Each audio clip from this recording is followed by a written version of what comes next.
یہ جو اہل سنت جو ہم کل کرتے ہیں یا میلاد یا رسمیں مناتے ہیں تو کہتے ہیں کہ جب حدیث کا جو حوالہ آپ نے دیا تھا تو اس پہ یہ لاگو آتا ہے یا یہ ہمیں نہیں کہتے ہیں؟ بسم اللہ الرحمن الرحیم. دیکھیے بات یہ ہوئی تھی کہ ہر وہ نیا عقیدہ جو قرآن و سنت کے خلاف وہ بدعت ہے، اور ایسے شخص کی توقیر کرنا اسلام کو گرانے کے برابر ہے. ایک جرمنی سے کالر ہے، میں وہ لے لیتا ہوں. جو نیا عقیدہ قرآن و سنت کے خلاف ہو، کوئی ایسا کام کو بندہ شروع کرے جو قرآن و سنت کے خلاف ہو تو وہ بدعت ہے، اور اس بندے کو کنڈیم کرنا چاہیے اور اس کی تعظیم و تکریم نہیں بجا لانا چاہیے. لیکن جو کام قرآن کے مطابق ہے، حدیث کے مطابق ہے، چاہے وہ سید عالم صلی اللہ علیہ وسلم کے زمانے میں ہوتا تھا، صحابہ اکرام کے زمانے میں ہوتا تھا یا نہیں، وہ جائز ہے، اس کو اپنانا چاہیے. کام قرآن و سنت کے مطابق، اس سے ہٹ کر نہیں. چنانچہ حدیث ہے بخاری مسلم پوری سیاستہ کے اندر موجود، پوری سیاست کہ حضور صلی اللہ علیہ وسلم نے ارشاد فرمایا من سنہ فی الاسلام سنتا حسنتا فلہ اجرھا واجر من عمل بہ الی یوم الدین، کہ جس شخص نے کوئی اچھا کام جاری کیا، یہ حضور قیامت تک کے لیے فرما رہے کہ حضور فرما رہے میرے بعد قیامت تک کوئی بندہ بھی کوئی اچھا کام شروع کرے، سنہ طریقہ جاری کرے، فی الاسلام اسلام میں سنتا حسنتا اچھا، فلہ اجرھا واجر من عمل بہ، تو اس کو اپنا بھی اجر ملے گا اور جو اس کے کام پر چلیں گے ان کو بھی اجر ملے گا. یہ حضور صلی اللہ علیہ وسلم فرما رہے، یعنی یہ نہیں حضور صلی اللہ علیہ وسلم فرما رہے کہ اب میرے بعد کوئی نیا کام نہیں جاری کیا جا سکتا، تو ہمارا جو بھی اچھا کام جاری اس کو اجر ہے، ہونا چاہیے قرآن کے مطابق، حدیث کے. اب دیکھیے جو اصال ثواب لوگ اکٹھے ہوتے ہیں اور ہوتا ہے جناب فلاں شخص فوت ہوا ہے، تو اس کے بعد جو یہاں برطانیہ میں ایسا ہو رہا ہے کہ فالوئنگ جو ویکینڈ آتا ہے اس پہ لوگوں کو اکٹھے ہونے کا چانس مل جاتا ہے، تو لوگ اتوار کو یا ہفتے کو جمع ہو جاتے ہیں اور قرآن پڑھتے ہیں. اگر جو قرآن نہیں پڑھ سکتے وہ تسبیحات لے کر بیٹھ جاتے ہیں، دانے والا لے کر بیٹھ جاتے ہیں، اس پر وہ درود پاک پڑھتے رہتے ہیں، یا کوئی لا الہ الا انت سبحانک پڑھتا رہتا ہے. جو کسی کو کوئی آتا ہے وہ اوراد وظائف اذکار کرتے ہیں، اور پھر اس کے بعد گھنٹہ بھر یہ تلاوت کا سلسلہ جاری رہتا ہے، تسبیح کا سلسلہ جاری رہتا ہے. پھر لوگ اکٹھے ہو جاتے ہیں اور وہ اجتماعی دعا کرتے ہیں اور اصال ثواب کرتے ہیں. یہ ایک انتہائی خوبصورت اور قرآن کے سنت کے عین مطابق ایک معمول ہے، اور اس کے بڑے فوائد ہیں کہ اگر یہ نہ ہو تو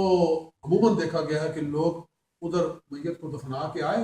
ادھر اپنی دنیا داری میں مصروف ہو گئے، یاد نہیں رہا ہے کہ ہم اس کو دفنا کر آئے ہیں، تو اس کے لیے بھی کچھ کریں. بیچارہ اس کی روح بھی تڑپ رہی ہے کہ کچھ اس کو صدقہ ملے، اس کو کوئی خیرات ملے، کوئی اس کو ثواب ملے، اس کے درجات میں بلندی ہو، اضافہ ہو. اس پر میں کتنی حدیثیں پیش کروں، کتنے دلائل پیش کروں، میرے سامنے ایک دلائل کے انبار لگے. بہت ٹھیک ہے، بالکل. جی یہ ان کا جو سوال تھا ہمارے محترم کا، انہوں نے جس انداز سے بات کی ہے وہ بڑا عجیب سا انداز تھا ان کا.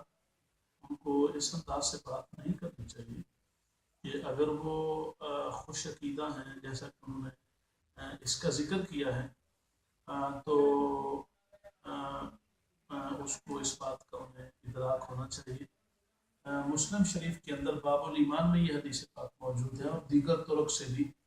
شرح برزخ کے اندر بھی اس کا ذکر کیا گیا. امام اہل سنت رحمۃ اللہ علیہ نے اس حدیث پاک کو کوٹ کیا ہے کہ جب حضور صلی اللہ علیہ وسلم کے بیٹے جناب ابراہیم بن محمد رضی اللہ تعالیٰ عنہ صلی اللہ علیہ وسلم کی وفات مبارک کا تیسرا دن تھا، تو حضرت ابو ذر رضی اللہ تعالیٰ عنہ حضور کی بارگاہ میں کھجوریں لے کر آئے، اور اس میں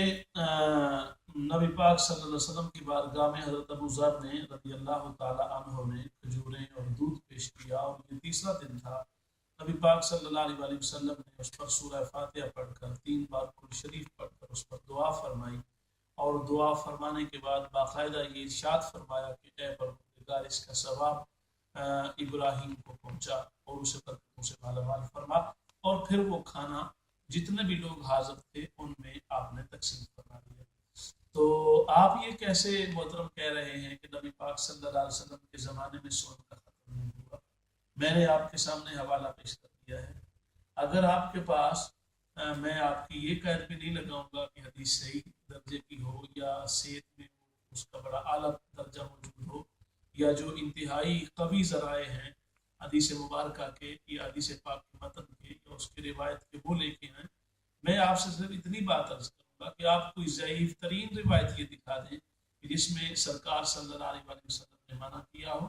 اور جس پر یہ ذکر موجود ہو کہ کسی ائمہ کا ایون قول ہی آپ بتا دیں، جو معتبر ائمہ ہیں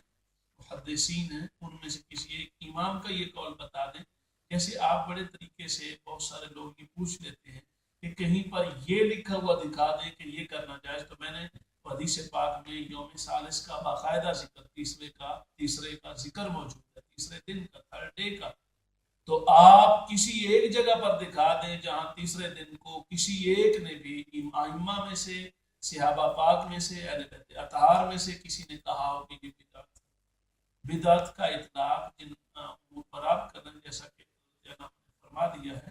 بدعت کے لیے ضروری ہے یہ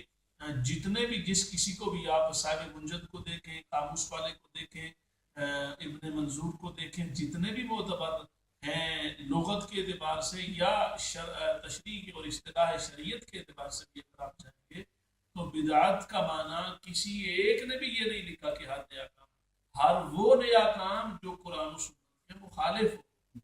تو یہ قرآن و سنت کے مخالف ہونے کی بجائے یہ تو باقاعدہ حدیث پاک کی عین روشنی میں ہے، اس کے عین مطابق ہے، اور اگر ابھی آپ کی تسلی نہ ہو اور آپ کے دل میں کوئی بھی بات موجود رہے تو میں بڑے عاجزانہ انداز میں آپ کی خدمت میں یہ بات عرض کر رہا ہوں کہ آپ کوئی ضعیف ترین حدیث پاک پیش کر دیں جس میں یوم ثالث کے لفظ کے ساتھ بدعت کی بات کی گئی ہو، تو ہم ٹی وی کی سکرین پر آپ سے اپنے تمام موقف کو واپس لیں گے اور یقیناً آپ کی بات کو ضرور مانیں گے بھی، اس کا پرچار بھی کریں گے۔ حالانکہ آپ سے ہم اس طرح بات ہمیں کرنی چاہیے کیونکہ ہمیں نہیں پتا آپ کا نالج کتنی کیفیت کا ہے، لیکن اس کے باوجود ہم آپ کو یہ بات آفر کر رہے ہیں، اور اگر آپ ایمانداری سے یہ سوچیں اور آپ کو یقیناً الحمدللہ دنیا جہان میں کہیں ایسی کوئی حدیث، خبر، کوئی اثر نہیں ملے گا تو پھر آپ کو ہماری بات کو ماننا بھی چاہیے، اور جن لوگوں نے آپ کے ذہن میں یہ بات ڈالی ہے ان لوگوں سے اس معاملے میں توبہ کرنی چاہیے، اور اصل اور صحیح دین قرآن و سنت کی روشنی پر مبنی اس کو اپنانا چاہیے تاکہ آپ قرآن و سنت کا نور حاصل کریں، صحیح، جائز، مشروع اور جائز باتوں کو آپ غلط نہ سمجھتے رہیں بلکہ ان کو صحیح سمجھ کر کریں، اور آپ کو پتہ ہونا چاہیے غلط بات کو صحیح بات کو غلط کہنا، غلط کو صحیح کہنا یہ بہت بڑا شرعی جرم ہے۔ جی جزاک اللہ۔